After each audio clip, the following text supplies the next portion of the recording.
بسم الله الرحمن الرحيم، والحمد لله رب العالمين، والعاقبة للمتقين، وصلى الله على سيدنا ونبينا محمد وآله الطيبين الطاهرين.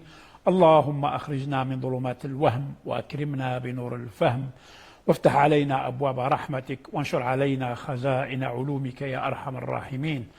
اللهم كن لوليك الحجة بن الحسن صلواتك عليه وعلى آبائه في هذه الساعة وفي كل ساعة وليا وحافظا وقائدا وناصرا ودليلا وعينا، حتى تسكنه أرضك طوعا وتمتعه فيها طويلا.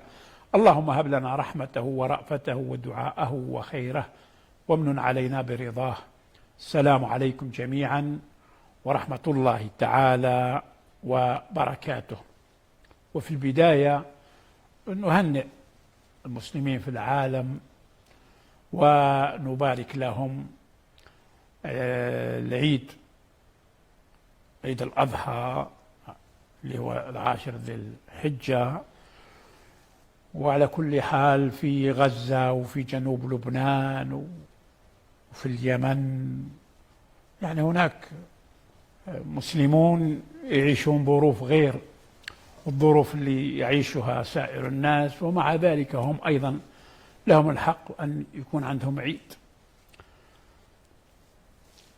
هناك فرق بين أن يتكلم الإنسان من تلقاء نفسه بشيء، وبين أن ينسب ذلك إلى الله سبحانه عز وجل.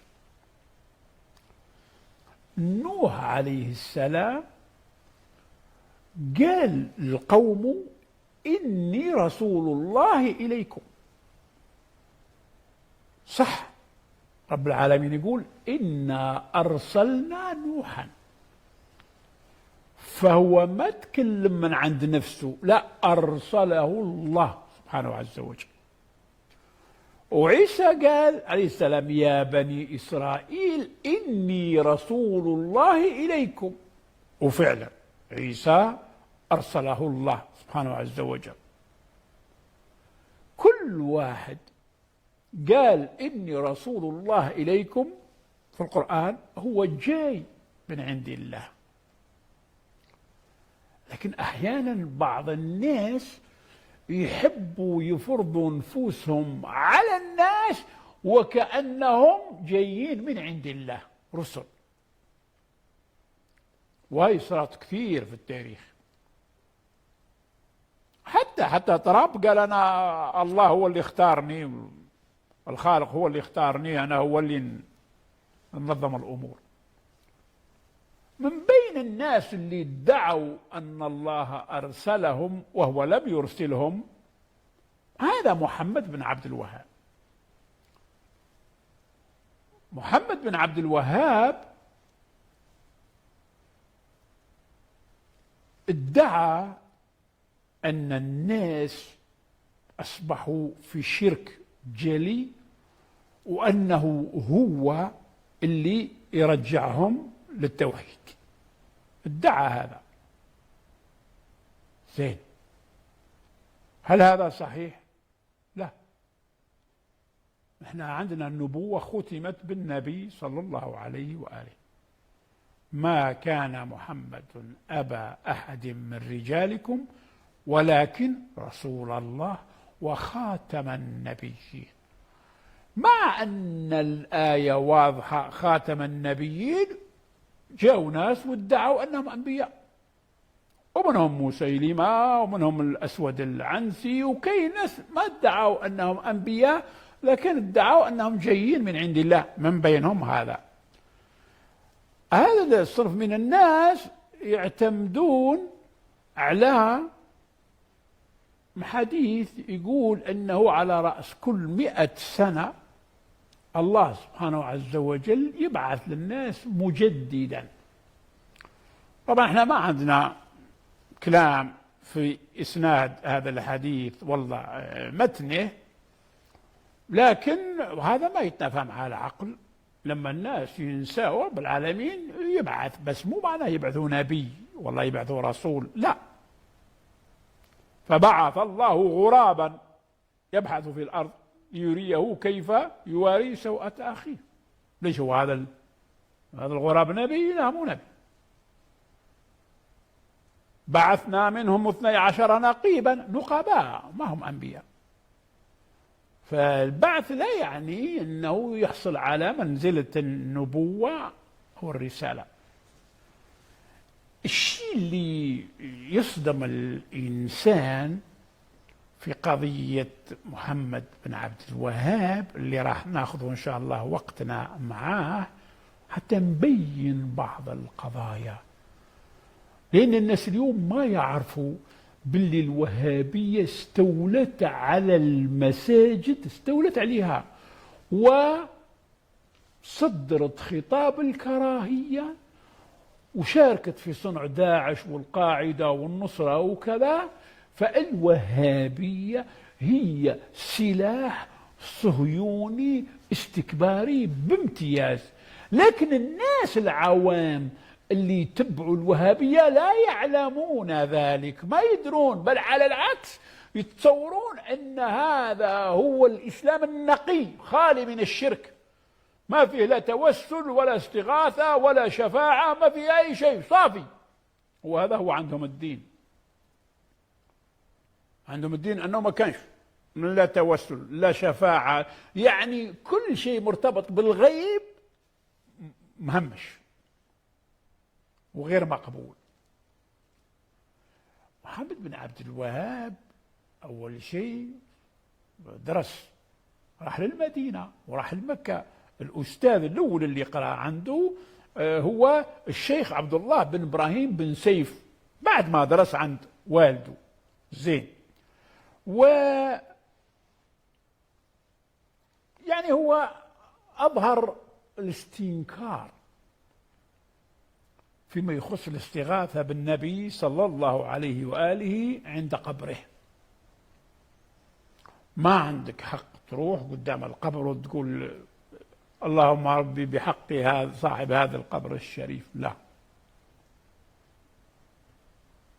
وما عندك حق تخاطب النبي صلى الله عليه وآله، بينما هي لذة المناجاة كلها في الخطاب. لو كان مخاطبة النبي وهو في قبره شركا، كيف يمارسه سيد الموحدين علي بن أبي طالب عليه السلام عندما دفن فاطمة عليها السلام؟ السلام عليك يا رسول الله، قد استرجعت الوديعة. عنده موجود في نهج البلاغة وموجود حتى في كتب أخرى، لما دفن فاطمة عليها السلام خاطب النبي صلى الله عليه وآله، خاطبه. ولما رادوا يقتلوه أيضا راح عند القبر الشريف وقال يا ابن أم إن القوم وكادوا إن القوم استضعفوني وكادوا أن يقتلوني، مثل ما قال هارون لموسى عليه السلام. ولهذا منزلة الإمام علي من رسول الله بمنزلة هارون من موسى، لأنه أشبهه في كل شيء. لما غاب موسى استضعفوا هارون، لما غاب النبي استضعفوا علي عليه السلام. لما غاب موسى عبدوا العجل، لما غاب النبي صلى الله عليه وسلم سووا شيء آخر، قال أنا والنبي شيء واحد، وأنا مفروض للناس، واللي ما يعطيني شيء قدك كان يعطيه للنبي أنا أقتله وهو مرتد. على كل حال كلام طويل ذو شجون. ففرق بين واحد الله بعثه وواحد هو يبعث نفسه. محمد بن عبد الوهاب لما أظهر، يعني لما أنكر الاستغاثة برسول الله والتوسل برسول الله، كعب الأحبار لما تظاهر بالإسلام قال له عمر هل لك أن تأتي إلى المدينة وتزور قبره. شوف، يدعوه إلى زيارة القبر. إذا زيارة القبر شرك، فعمر قاعد يدعو إلى الشرك. هذا موجود في قصة عمر وكعب الأحبار في الشام. قال له: هل لك أن تأتي إلى المدينة وتزور قبره؟ طلب منه زيارة قبر النبي صلى الله عليه وآله. هذا محمد بن عبد الوهاب عرف أنه يحتاج إلى حماية، لأن كانوا يخرجوه من كل مدينة، يخرجوه في نجد. هو راح أيضا للبصرة، أهل البصرة خرجوه، حتى جاء لواحد المدينة أو قرية كبيرة يسموها حريملة، وأبوه كان هناك. وأبوه لما شافه يدعو بهذه الطريقة هذه أنكر عليه ونهاه مرات، لكن ما عنفه مثلا أو اشتكى به وبعدين توفى أبوه. صار المجال الآن ما فيش إنكار، لما ينكروا عليه الأجانب ما يهم. زين، فراح واحد المدينة يسموها العينية، مثلا تكون مدينة بس ذاك الوقت يعني قرية كبيرة. زين، هذه كان فيها عثمان بن أحمد بن معمر. قال له: شوف، أنا أجيب لك ملك نجد، تملك نجد كلها، بس أنت أحميني. قام يحميه. فلما قام يحميه بدأ شوية يتجرأ. عندهم هناك قبر زيد بن الخطاب أخو عمر بن الخطاب، لأنه قتل في حروب اليمامة. فهدم القبر. الناس ما قبلوا تهدم القبر، هذا مو ملكك، أنت جيت تتعدى على شيء لا تملك حق التصرف فيه. أنكروا عليه، خرجوه. فالخبر وصل لصاحب الأحساء. شايف كاينة منطقة شرقية في السعودية اسمها الأحساء، كاين الأحساء وكاين القطيف. هاي الأحساء والقطيف غالبيتها شيعة، ودائما مظلومين من خدام أمريكا، دائما، يعني لحد هذا اللحظة ما أخذوا حقوقهم كمواطنين، ما يتعاملوا كمواطنين يستحقون الاحترام أبدا. زين، اللي هو بعد ما هدم قبر زيد، الأحساء هذه والقطيف منطقة واحدة، فيها واحد اسمه سليمان بن محمد بن عزيز. هذا هو المسؤول، لنا بذاك الوقت كانت الدولة العثمانية، وهذا البلاد العرب إذا مثل الشام ومثل كذا هذو بهم حاكم عثماني، لكن البلاد المتوسعة هذيك في كل منطقة كاين حاكم، وذاك الحاكم يختلف موقفه مع العثمانيين، هل هو ينسق معاهم ولا يشتغل عندهم ولا، المهم ما كانش موجود هذا الدول اللي موجودة الآن. فهذا الرجل هذا سليمان بعث رسالة لهذاك عثمان بن معمر، قال له: هذا لازم يموت، اللي جاي يتعدى على عقائد المسلمين. عثمان ما يريد يقتله، ما عنده مصلحة في قتله، وعرف باللي ما يقدرش يجيب له الملك بتاع نجد مثل ما كان يقول، فقال له: روح اشرد، اهرب. زين، هذا في سنة 1160، هو زيد 1111. زين، جا وين جا للدرعية. هاي الدرعية هي اللي كان فيها مسيلمة الكذاب في زمن النبي صلى الله عليه وآله. اللي كان يتصرف في الدرعية هو محمد بن سعود. محمد بن سعود هذا يقولوا من عنيزة. عنيزة قبيلة عربية من في المشرق، يعني في نجد. هذا محمد بن سعود كان هو اللي يحكم فيها. اجى عنده وشاف كيف يوصل إلى زوجة محمد بن سعود، بحيث تتوسط له إلى أن تخليه يتلاقى به. وفعلا قعد معه وقال له: أنا أضمن لك أن هذا الشرق كله يصير على يدك، لكن أنت تحميني، أنت تحمي دعوتي وأنا أحمي ملكك. وفعلا هذا محمد بن سعود بدأ يوسع جيشه، والدعوة هذه براقة تجذب الناس. شهد الله،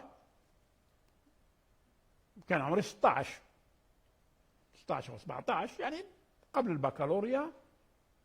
قريت مجموعة التوحيد بتاع محمد بن عبد الوهاب ذاك الوقت، وين القصة عندها أكثر من 50 سنة. زين، واقعا يعني دعوة جذابة، لأن الشيطان صبغها.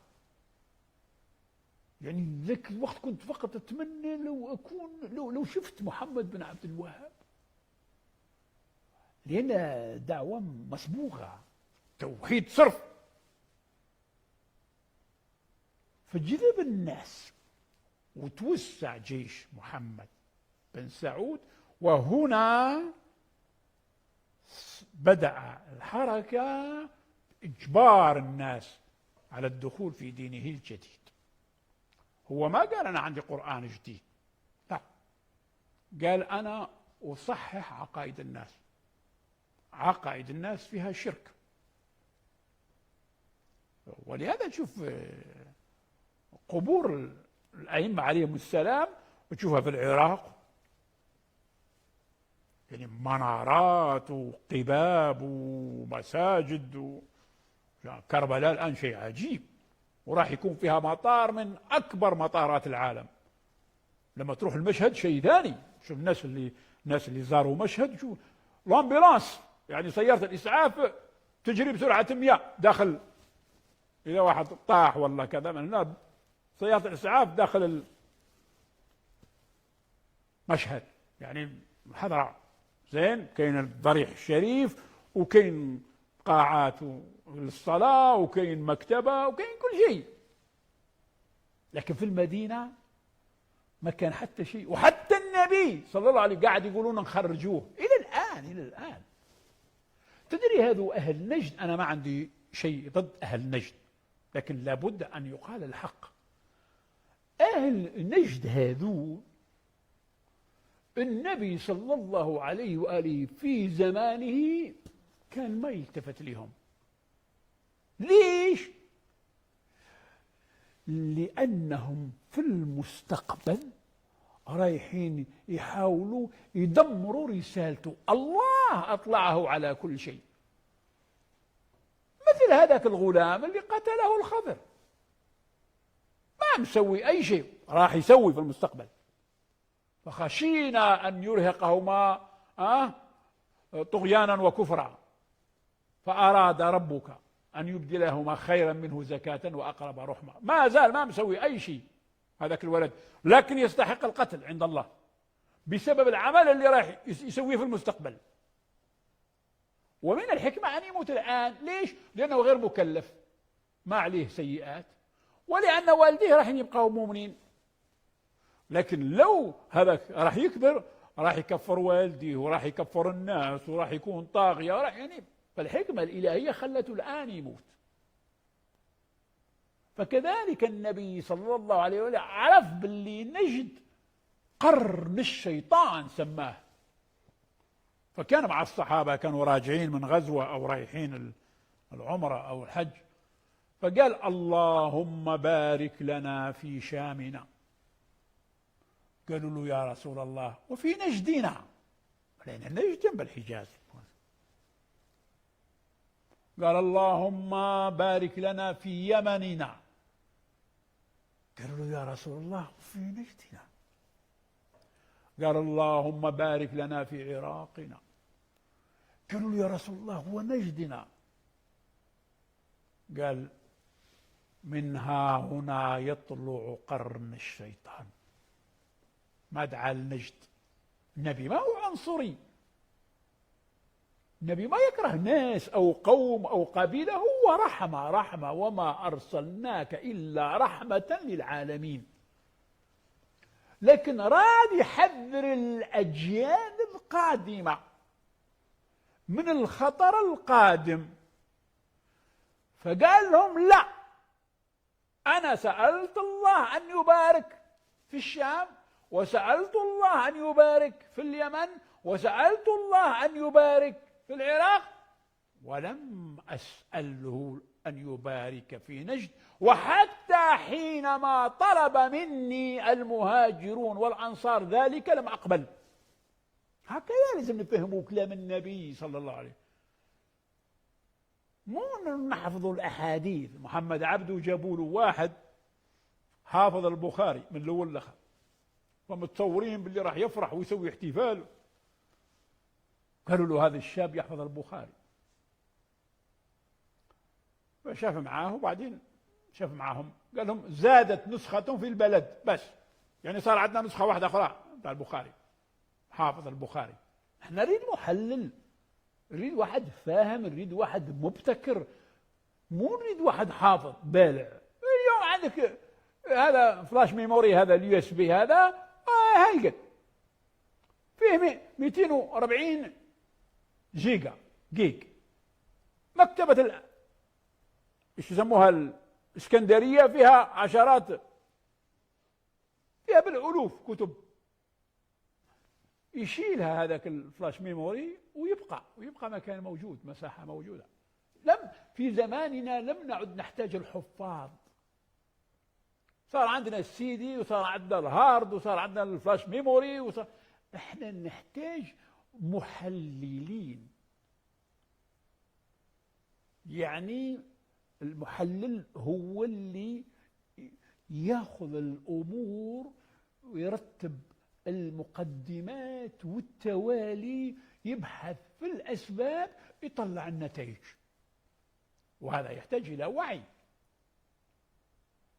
الوهابية ذرة من الوعي ما موجودة فيها، ذرة. لما واحد يشوف شنو قاعد يصير في العالم بسبب الوهابية يستغفر ويسأل الله اللطف. بس هذا الراجل، هذا محمد بن عبد الوهاب، مصر على أن الناس، ولهذا يسموه حلف المحمدين، محمد بن سعود ومحمد بن عبد الوهاب ضد محمد بن عبد الله صلى الله عليه وآله، حلف المحمدين. هذا السعيد، ناصر السعيد اليمني، عنده كتاب تاريخ آل سعود حدود 800 صفحة، يتكلم فيه أيضا عن الوهابية. بالنسبة لي هو، أنا لا أدري منين استقى معلوماته.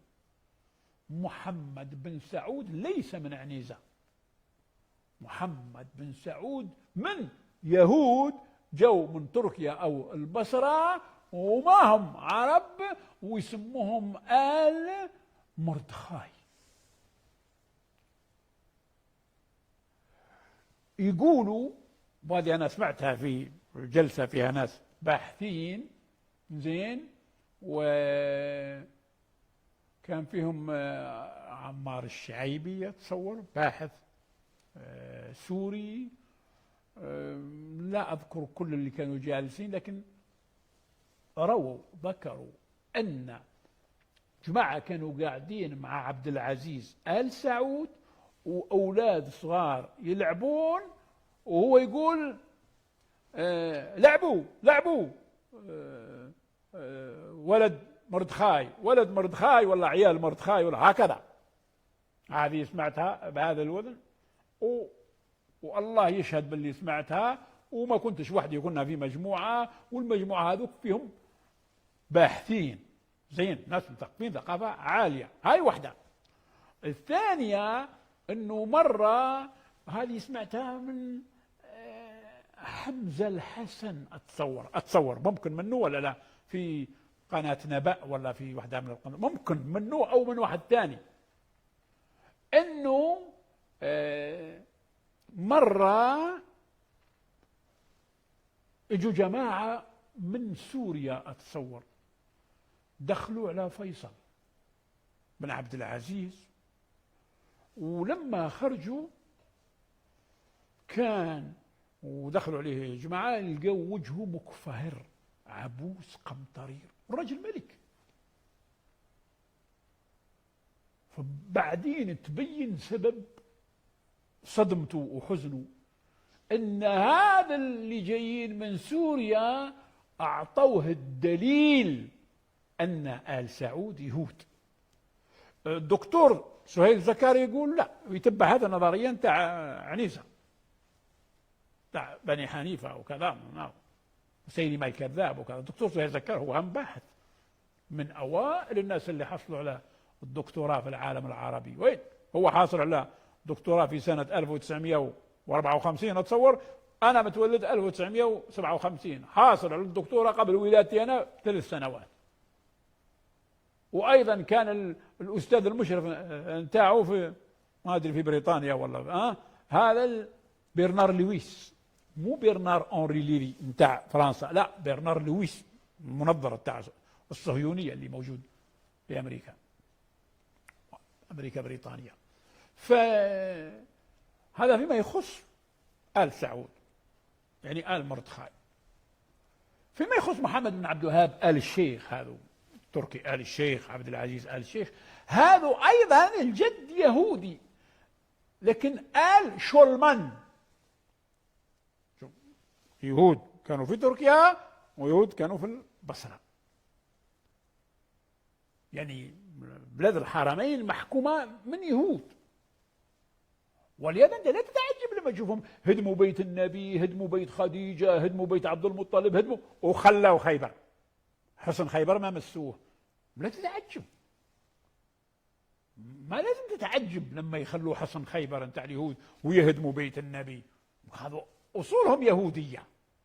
شو انت واحد أصوله يهودية يغير على النبي؟ لا، يغير على خيبر. طبعا الكلام ما في حتى تهجم، أنا جاي أذكر وقائع بالأدلة، ماني سياسي ولا عندي طمع في أي شيء، لكن لازم بعض المعلومات توصل للناس لأنها مطمورة. زين، وهذو أهل نجد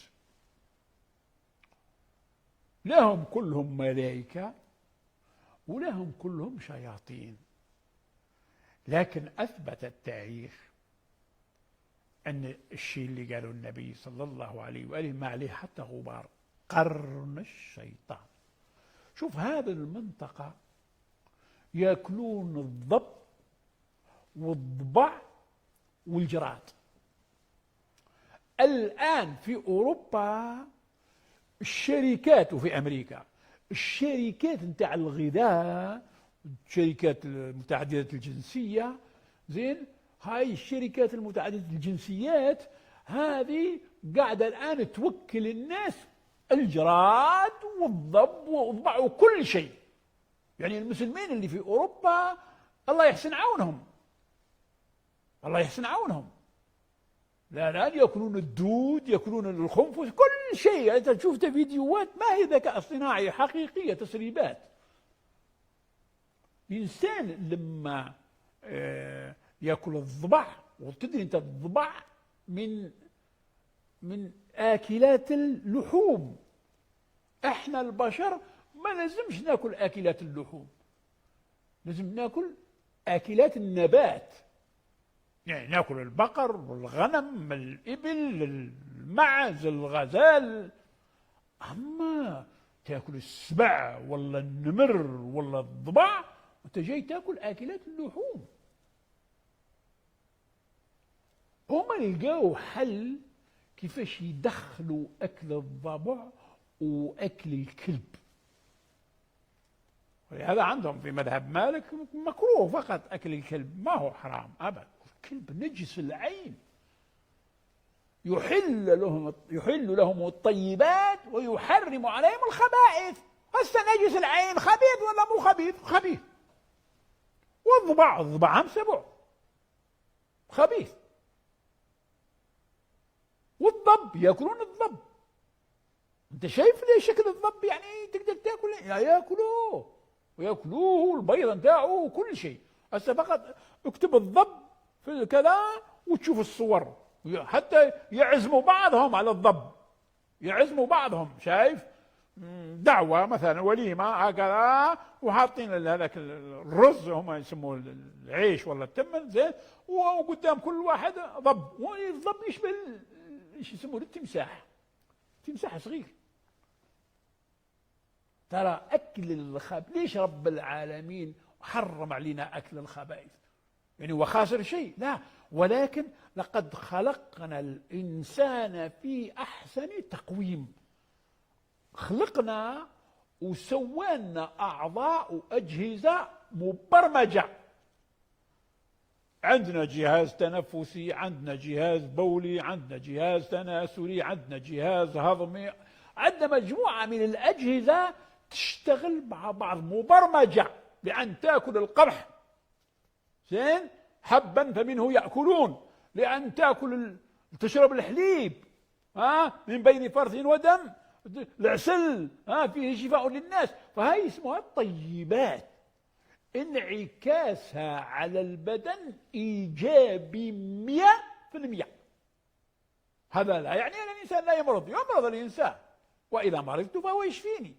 لكن هناك فرق بين أن تأكل الطيبات اللي خلقها لك رب العالمين، أو تأكل مثل الذيب ومثل الضباع ومثل الكلب. فهذا في الحجاز يأكلوا الضب ويأكلوا الضبع ويأكلوا الجراد، وهذه ليست من الطيبات. لم يثبت أن النبي أكل جراد أو أباح الضبع. دخلوا أحاديث وقالوا نعم قال النبي هي أكلة مش عارف جاهلية. لا لا، ما أكل السبع محرم، فكيف بالسبع نفسه؟ الضبع من السباع، الشيء اللي كلا منه فقط كلا منه السبع يحرم، فكيف ولهذا أنا عجبتني كلمة قالها أسد حيدر في الإمام الصادق والمذاهب الأربعة، ويتكلم عن المذاهب ويتكلم على ملاحظات لابد أن يتناولها المؤمن. مثلا يقول باللي ثابت عن مالك أنه قال يؤكل صيده فكيف لا يؤكل لحمه؟ يا شيخ أنت ما تعرف الفرق بين الذاتي والعارضي؟ صيده فعله، لكن لحمه ذاته. يعني أنا أروح أركض في الملعب، هذا فعلي، أنا ركضت بهذا الجسم في الملعب، قمت بفعل بعمل. لكن أنا كشخص بدن وروح لا، مانيش فعل، أنا ذات. فهناك شيء اسمه الذات وهناك شيء اسمه الفعل. الكلب ينام، الكلب ياكل، الكلب كذا، الكلب يصيد، واحدة من أفعاله يصيد، بس لأنه يصيد صار هو حلال. منين تربطها؟ كيف تربطها ببعضها؟ الكلب نجس العين. فرق بين النجس والمتنجس. المتنجس هو شيء كان طاهر ثم لازمته نجاسة، فهذه النجاسة إما أن تكون قابلة للإزالة وإما أن تكون غير قابلة للإزالة. فإذا كانت قابلة للإزالة تزول ويرجع لطهارته مثل قبيل، وإذا كان غير قابلة للإزالة خلاص صاروا شيء واحد، هنا صعب التطهير. هذا فيما يخص هذا لحم الكلب، لحمه نجس، شعره نجس، ريقه لعابه نجس. الكلب في الفقه يقولوا عليه نجس العين، ولهذا إذا ولغ في الماء عندك أحكام شرعية، ما تقدرش تستعمل هذاك الماء هكذا إلا إذا ماء كثير ما يأثر عليه. أما إذا ماء قليل خلاص، ولغ الكلب في إناء أحدكم لا. يعني ممكن لو أرنب ولغ فيه ما يأثر، طير ولغ فيه ما. الكلب هذا الكلب والخنزير نجس العين، يعني من راسه ورجليه نجس ما يطهرش. لكن جماعة يأكلوه، يلقوا حل وداروا رواية وقالوا لا، ولهذا عندهم ما هو.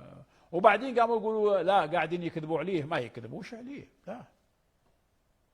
لا هو كان وعنده كلام في الدفاع، وقال يؤكل صيده فكيف لا وهذا شو يسموه صاحب الكشاف اللي هو في ربيع الأبرار الزمخشري.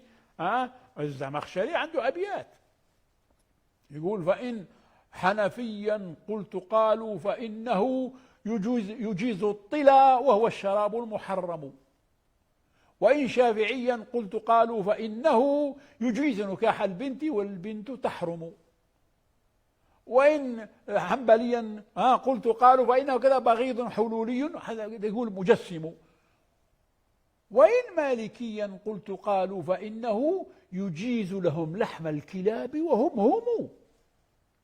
هذا الزمخشري، أبيات هذه معروفة منسوبة ليه، يقول أنا لا أبوح بمذهبي لأن المذاهب فيها كذا وكذا وكذا. فعلى كل حال ما في أرضية صالحة لدعوة محمد بن عبد الوهاب أفضل من نجد، لأن العقول في نجد عندها استعداد تأكل الضب وتأكل الضبع وتأكل الكلب وتأكل الجراد. إيه بالله عليك، هذا اللي يأكل كل هذا الأوساخ وش من عقل يبقى عنده؟ ولهذا تشوفهم بعد عنيفين في قتل الناس، وهجموا على كربلاء وهجموا على النجف، قتلوا كثير من الناس ما فيهم يهودي واحد أو بوذي أو كونفوشيوس أو صهيوني، ما كانش. كل اللي قتلوهم الوهابية يشهدون أن لا إله إلا الله وأن محمد رسول الله. هذا كتاب للشيخ حسن بن فرحان المالكي الله يفك سراحه إن شاء الله. عنوان الكتاب: محمد بن عبد الوهاب داعية وليس نبيا. هذا كلام عنده معنى. لو ما جاوا يتعاملوا معاه الناس كأنه نبي، ليش هو يسوي عنوان مثل هذا؟ مش رجل محترم يغامر بسمعته العلمية، ليش؟ لا، هو شايف وهو أدركهم جميعا، أدرك بن باز وبن جبرين وبن عثيمين وكل الساحة معروف يعني في الساحة، وعنده شجاعة في الصدع بالحق، شيء عجيب يعني. لازم الإنسان يعترف، يعني. واستفدنا كثير من تحليلاته في برنامج منذ 15 سنة 16 توقف البرنامج، توقف أصلا سنة 2011 أو 2012. زين، برنامج اسمه حقائق التاريخ، استفدنا منه كثير. وعنده الكتاب محمد بن عبد الوهاب داعية وليس نبيا. أنا أنصح الناس يقرأوا الكتاب، مانيش نقول حالب محمد بن عبد الوهاب. وإن كان شوف، زوال إسرائيل بدون زوال الوهابية لا يحل المشكلة. الفساد يبقى موجود، ينقص بزوال إسرائيل. اللي يربيوا كبار الوهابية هم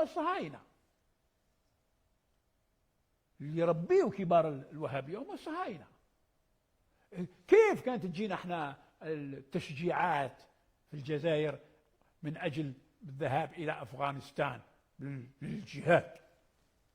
كيف كان الأمر يصدر من CIA يروح عند بندر بن سلطان والله عبد شو يسموه تركي الفيصل، والله هذاك اللي مات هذاك بتاع وزير الخارجيه سعود الفيصل ولا كذا، زين يوصل عنده يمرروا لهيئه العلماء، يتحول القرار الامريكي من السي اي اي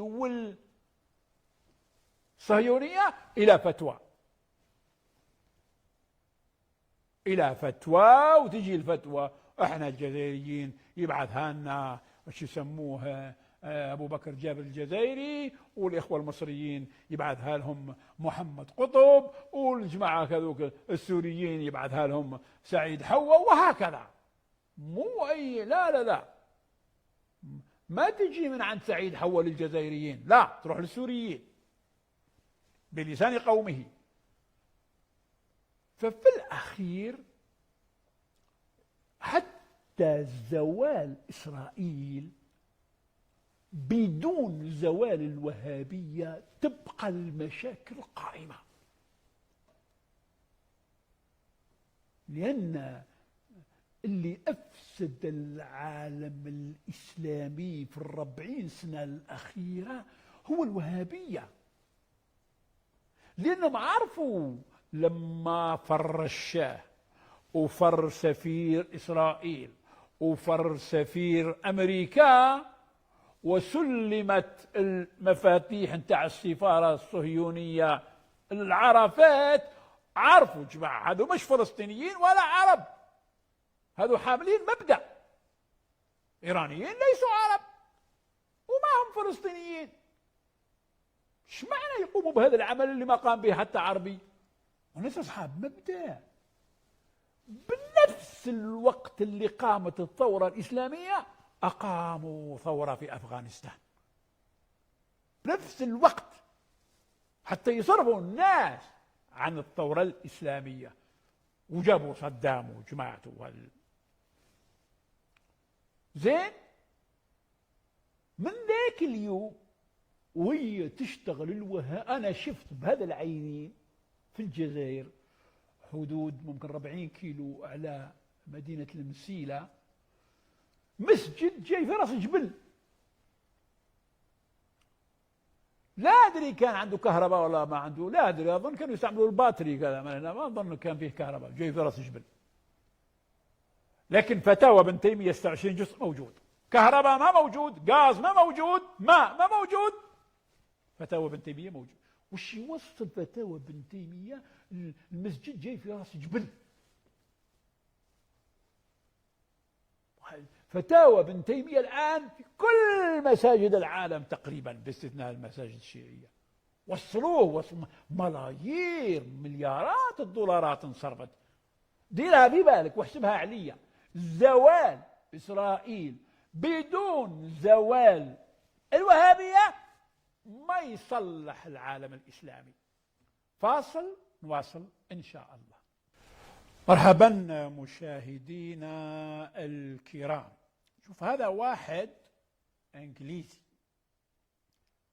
متولد سنة 1893 وتوفي في القرن الماضي سنة 1973، يعني في نفس هذاك الوقت اللي صارت فيه حرب أكتوبر نتاع 73، كان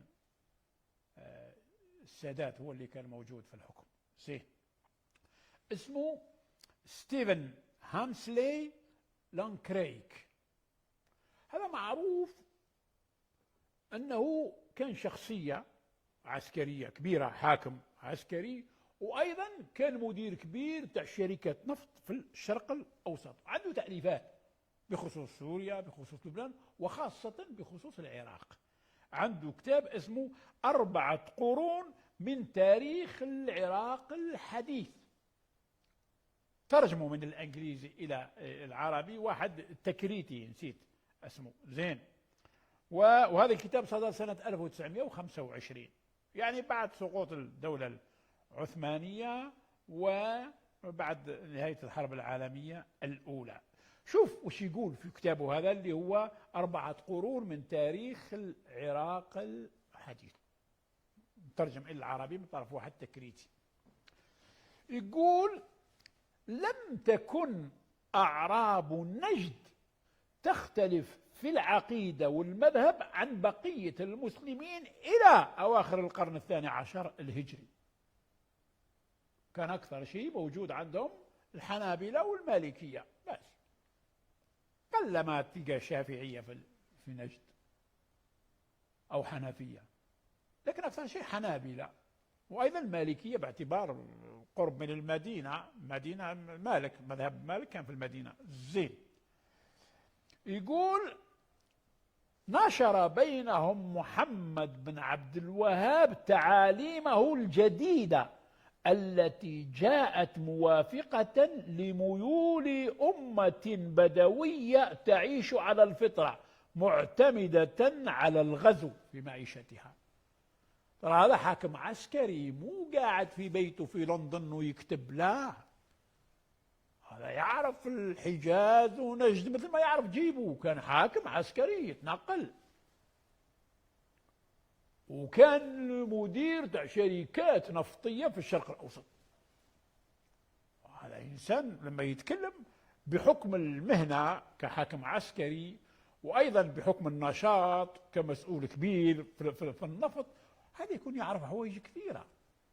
ما نقدر احنا نقول هذا انجليزي ما عنده حق. ليش؟ انجليزي عنده حق ما دام في الارض، ما دام في الميدان موجود وعنده تواصل مع رؤساء القبائل ومع الناس العاديين ومع الجيش. ليش ما تكون عنده معلومات؟ تكون عنده معلومات افضل من اللي عندنا احنا. زين. ومصادر المعلومات اللي تكون عنده لا تخطر ببالنا. زين. يقول: نشر بينهم محمد بن عبد الوهاب تعاليمه الجديدة، مش تعاليم الإسلام، تعاليمه التي جاءت موافقة لميول أمة بدوية تعيش على الفطرة معتمدة على الغزو في معيشتها. هاي الدعوة الوهابية لو بدأت في العراق ما تنجح. العراق مهد الحضارة الإسلامية، المذاهب الإسلامية تأسست في العراق، المذاهب الأصولية تأسست في العراق، المذاهب اللغوية تأسست في العراق، كل شيء كان في العراق. الحضارة الإسلامية مدينة للعراق، مدينة من الدين، مو مدينة اللي هي قابل القرية، لا، مدينة يعني مديونة، عندها دين، الناس في ذمتهم دين للحضارة الإسلامية في العراق. واحد الوقت كانت بغداد أهم مدينة في العالم، كانوا يتعلموا العربية حتى يجوا يدرسوا الطب، حتى يجوا يدرسوا الهندسة، حتى يجوا يدرسوا الجبر، حتى إما في بغداد أو في الأندلس. العلم كان موزع على هذين المكانين. ليش نجحت الوهابية في نجد لا تنجح لا في العراق ولا في الشام ولا في مصر؟ لأن الناس اللي عايشين في نجد ما عندهم تجارة كبيرة، ما عندهم ذاك الوقت نفط، ما زال النفط ما موجود، ما عندهم أي شيء، يعيشون على الغارات، قطاع طريق يهجموا على جماعة ويأخذوا الشيء اللي عندهم ويجوا. هذا هو، وفعلا هذا معروف. هذا خليفة قطاع طريق، ثاني قطاع طريق، آل نهيان هذو كلهم أباهم قطاع طريق، وآل ثاني هذو بتاع قطر جدهم من جهة الأم محمد بن عبد الوهاب، جدهم جدهم. ويقولوا حتى عندهم من جهة الأب يوصلوا حتى القطري بن الفجاء. زين. هذا رأس كبير من رؤوس الخوارج، الله العالم. المهم، فهذه الدعوة استقبلت عند الأعراب تاع النهب والغارات، بس لو دعا في مصر ولا في العراق ولا في الشام ما ينجح. مو نهابين هما، هذول ناس عندهم مدارس وعندهم جامعات وعندهم ثقافة متأصلة. نجد، ولهذا النبي ما قبل يدعو لنجد، سماها قرن الشيطان. انتم شوفوا في أيامنا بالله عليكم، أبو عبيدة هو الناطق الرسمي لحماس. أنت الآن تختلف مع حماس والله تتفق معها والله تكفر بها، هاي مسألة ثانية. لكن الشعب الفلسطيني مظلوم منذ أكثر من 70 سنة. يقول له يا أبا عبيدة جاهد بالسنن. كيف تجاهد بالسنن؟ كيف لما العدو يضربك بالصواريخ وبالنابالم وبالسلاح المحرم ويهدم لك البيوت ويهدم لك المدارس والمساجد ويخلي. تشوفوا اليوم في التيك توك جزء كبير من الشعب الفلسطيني قاعد يطلب مساعدة. تفتح التيك توك يقول لك لا تقلب الفيديو، أنا محتاج. مرات تقول لك لا تقلب الفيديو، عندي 5 يتابع. لا تقلب الفيديو. ما عندناش هذه لا تقلب الفيديو قبل أكتوبر. الناس عايشين لا بيوت لا شغل لا حد شيء. هؤلاء اليمن الثوري مو جماعة السعودية. اليمن قال لا، نحن في ذمتنا ندفع لهم، ودخل حرب لأجلهم وتضرر لأجلهم، وما قال احنا لا بدون منا، قال هذا واجبنا تكليفنا الشرعي. الجمهورية الإسلامية لما شنت الحرب على تل أبيب دمرتها. شيء عجيب انه الى الان لا اوروبا ولا امريكا ولا الصهاينه تكلموا عن اعاده الاعمار في تل ابيب. مدينه مهدومه، ولا واحد يتكلم عن اعاده الاعمار، لانها صارت عبء على امريكا وعبء على الغرب. عارفين ابدا حل الزوال. والآن تتلقى الضرب من اليمن ومن العراق ومن لبنان ومن إيران، تتلقى. انتهت مقومات ثبات الدولة العبرية، راح قضية وقت الآن. بس الشيخ أحمد ياسين قال سنة 2027، بيننا وبينها ما أدري 8 أشهر ولا 9 أشهر ولا زين. احنا في ماي الآن، 7 أشهر. هذا الشيء اللي صار في فلسطين، الامريكان الشعب وقفوا مع فلسطين، الانجليز وقفوا مع فلسطين، الشعوب العربيه وقفت مع فلسطين، فقط الوهابيه وقفوا ضد فلسطين. هذا يذكرك بكلام اسحاق بن زفي رئيس وزراء الصهاينة قبل جولدا ماير، اللي كان مؤرخا فعلا للفرق اليهودية، وعنده كتاب اسمه الفرق المبعثرة، القبائل المبعثرة، اللي هو بالفرنسوية لي تريبي ديسبيرسي، واللي ذكر فيه أن الوهابية فرقة يهودية تتعبد ظاهرا بالإسلام. مو معناه يتكلم على العوام تاع الوهابية. العوام تاع الوهابية لو يكتشفوا حقيقتها من الغد يتركوها. كاين واحد مسلم يحب يكون يهودي ما كانش، لكن مخبيين عليهم، مقدمين لهم صورة محمد بن عبد الوهاب نبي جديد، وإذا تبع التوحيد تاع محمد بن عبد الوهاب أنت من أهل النجاة. ولا يجوز المؤلفات في الدفاع عن الوهابية. هنا افتح المكتبة الشاملة وتشوف دعاوى المناوئين التوحيد، كلمات التوحيد، كأن المسلمين كانوا بدون توحيد، حتى اجى واحد اسمه محمد بن عبد الوهاب أعرابي رجعهم للإسلام بعد ما تركوا الإسلام. واقعا انكشفت لي كثير من الأمور فيما بعد، يعني من سنة 87 إلى الآن افتهمت كيف يعني نحن في سوريا، في الجزائر نكره حافظ الأسد. ليش؟ لأنه حافظ الأسد قاتل الإخوان واقتل الإخوان قصف حماه وكذا. بس احنا ما نعرف شنو اللي كان يصير في سوريا.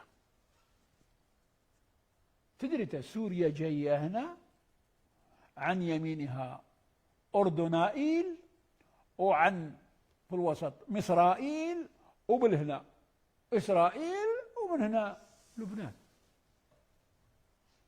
مصر عندها علاقات مع اسرائيل.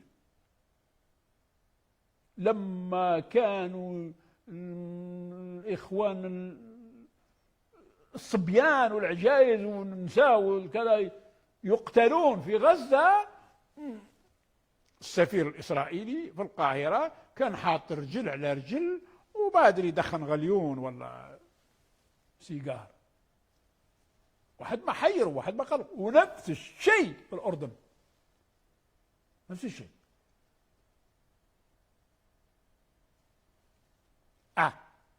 قاعد يقتلوا في الناس بذيك الطريقة هذيك، ما تقدرش حتى تستدعي السفير وتقول له يلا روح حتى انت تهدى الأحوال. ما كانش.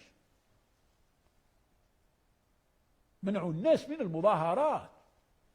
ما عندكش حق تتظاهر مع مظلوم اسمه فلسطيني في الوقت اللي الأمريكي يتظاهر والأسترالي يتظاهر والألماني يتظاهر. أنت المسلم أخو الفلسطينيين في كل شيء، أخوهم في الدين وفي الدم وفي اللغة وكذا، ما عندك حق تتظاهر. لأن الخط الوهابي هو المسيطر. ولهذا تسمعهم يقولوا اللهم اضرب الظالمين بالظالمين واخرجنا منهم سالمين. يعني الشيعة ظالمين واليهود ظالمين وهو يخرج سلامات. وبعدين شافوا الحرب قالوا لا هذا سيناريو، هذا سيرك سينما، متفاهمين اليهود والشيعة.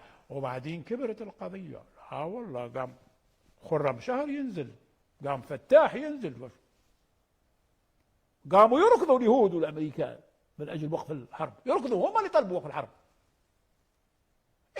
الى الان هذه السذج ما زالوا يقولوا مسرحيه بين اليهود والشيعه الى الان. لان ما عندهم كرامه.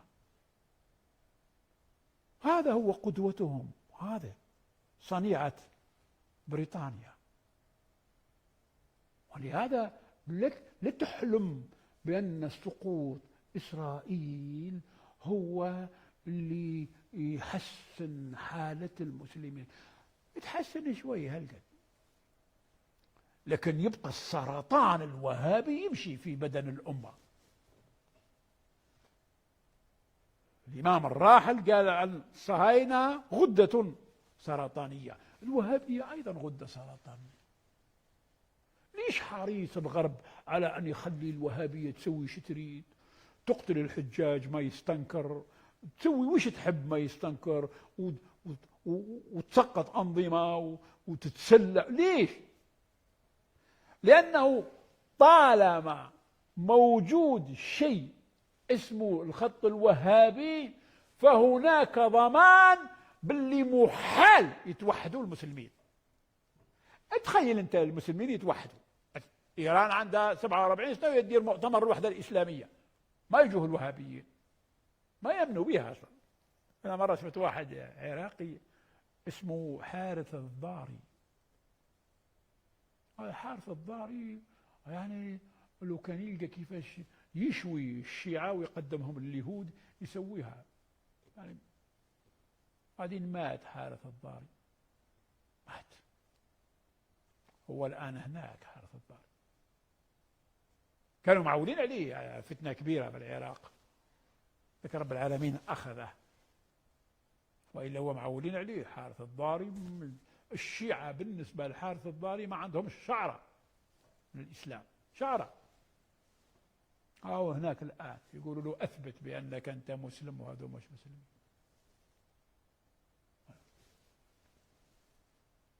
يسموه هذاك محمد المصري اللي تمسخر على الإمام الحسين عليه السلام، محمد صابر، ومجموعة كثيرة.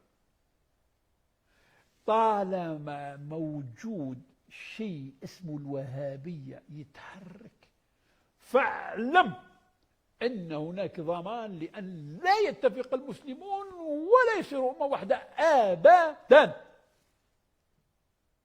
ضمان استمرار الفرقة بين المسلمين هو وجود الوهابية.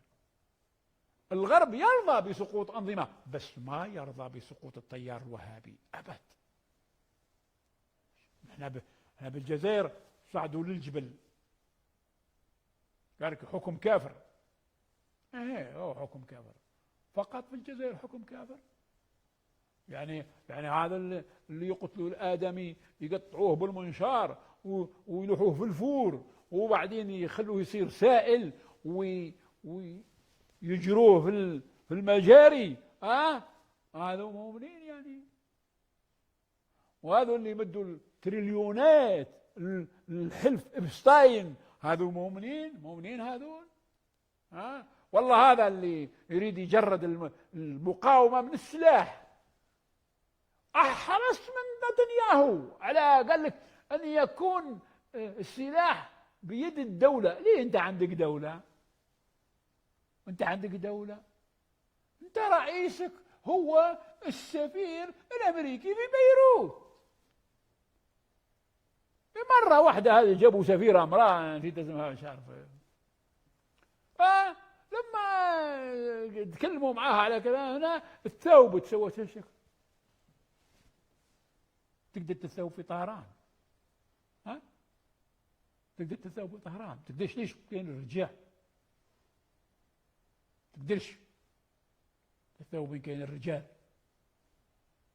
لكن تقدر وين كاين أشباه الرجال. أنا مش عارف هل نزل بها جبريل، يعني أن يكون الرئيس مسيحي ورئيس المجلس شيعي ورئيس الوزراء سني؟ شنو هاي نزل بها جبريل؟ ما أدري أنا والله، سنوات وأنا أفكر فيها، يعني خاطية هذه. ولهذا لما داروها في العراق خذوا نفس النسخة وحطوها في العراق. قال لك رئيس الدولة كردي ورئيس المجلس سني ورئيس الوزراء شيعي، وأنا عندنا الآن 23 سنة نشوفه في الباطل. هاي نسخة جهنمية محاصصة والله مش عارف يسموها. دائما لازم رئيس لبنان رئيس الدولة مسيحي. ليش؟ هو نزل بها جبريل هذه؟ يقدسوا الشيء اللي فرضته فرنسا أكثر مما يقدسوا الدين. الوهابية راهي عندها نصف قرن وهي تشتغل. قبل، شوف أنت لازم تفهم الوهابية بمنظور حركي. يعني شوف الوهابية قبل قيام الثورة الإسلامية ما كان عندها نشاط كبير، إلا أنها كانت ثقافيا يعني تحاول تغزو فكريا البلدان عن طريق رشوة الرؤساء ورشوة السفراء ورشوة الوزراء والحكومات وكذا. بعد قيام الثورة الإسلامية كلفت بالجهاد بتاع أفغانستان، وكلفت أن تنشر في العالم الإسلامي كراهية إيران. ولهذا الناس قبل الثورة الإسلامية ما يعرفون إيران أصلا. قامت خطابات تتكلم ضد إيران وقامت الكتب تطلع ليش؟ لأنه جاء الشيء اللي يعري الصهيونية ويعري الإمبريالية ويعري الوهابية، يعريهم مع بعض. هجموا علينا يا أخي سبحان الله. أنا كان عمري ذاك وقت 20 كذا 21. أتذكر شبابنا يروحوا من الجزائر يروحوا يموتوا في كابول باسم الإسلام، يروح يدافع عن الإسلام في كابول، ما يدافع عن الإسلام في فلسطين. لا، دفاع عن الإسلام في فلسطين لا، ما هوش واجب. لا، الواجب هو الدفاع عن الإسلام في كابول. هاي وراي كابول اللي دافعوا عليها. شوفوا انتم أفغانستان الآن، وشوفوا بعينيكم الدولة اللي كفروها كيفاش تصفع الصهاينة وتصفع الأمريكان وتصفع كل واحد، والمستقبل اللي جاي فيه كل الكرامة للمسلمين وفيه كل الخزي للكفار وأعوانهم، وعلى رأس أعوانهم شيء اسمه الوهابية. اللهم إنا نرغب إليك في دولة كريمة تعز بها الإسلام وأهله وتذل بها النفاق وأهله وتجعلنا فيها من الدعاة إلى طاعتك والقادة إلى سبيلك، وترزقنا بها كرامة الدنيا والآخرة يا أرحم الراحمين. اللهم كن لوليك الحجة بن الحسن صلواتك عليه وعلى آبائه في هذه الساعة وفي كل ساعة وليا وحافظا وقائدا وناصرا ودليلا وعينا، حتى تسكنه أرضك طوعا وتمتعه فيها طويلا. اللهم هب لنا رحمته ورأفته ودعاءه وخيره، وامنن علينا برضاه. صلى الله على سيدنا ونبينا محمد وآله الطاهرين، والسلام عليكم ورحمة الله تعالى وبركاته.